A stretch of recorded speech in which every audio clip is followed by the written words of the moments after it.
നിങ്ങൾ സമ്പാദ്യശീലം വളർത്തണം കേട്ടോ. 20കളിൽ ഉള്ളവർക്കുള്ള ഒരു സമ്പാദ്യശീലം അത്യാവശ്യമായിട്ടുള്ളത് എന്താണെന്ന് പറയട്ടെ.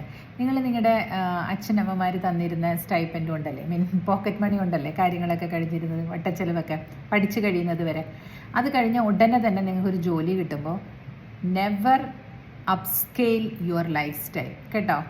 ഈ അപ്ഗ്രഡേഷൻ പെട്ടെന്ന് വരുന്നത് കൊണ്ട് പണം സേവ് ചെയ്യാൻ പറ്റില്ല. അനുഭവം കൊണ്ട് പറയുന്നത് കേട്ടോ. ആ സമയത്ത് അച്ഛൻ്റെ അമ്മയുടെയും കൂടെ തന്നെ താമസിക്കുകയാണെങ്കിൽ കിട്ടുന്ന എൻറ്റയർ മണി സേവ് ചെയ്യാൻ തന്നെ നോക്കുക കുറച്ച് നാളത്തേക്ക്. So when you get married you will have learn.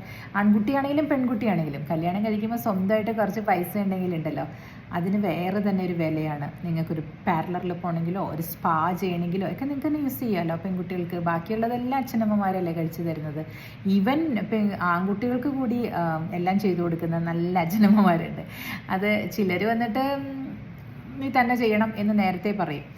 അതല്ലെങ്കിൽ നിങ്ങളത് സേവിങ് ഹാബിറ്റായിട്ട് എടുക്കൂ. ഒരു സേവിങ് ഹാബിറ്റ് നിങ്ങൾ 1 ഇയർ ചെയ്ത് കഴിഞ്ഞാലുണ്ടല്ലോ, you will definitely continue doing it. That habit will be with you always. അനുഭവം ഗുരുവാണ് കേട്ടോ.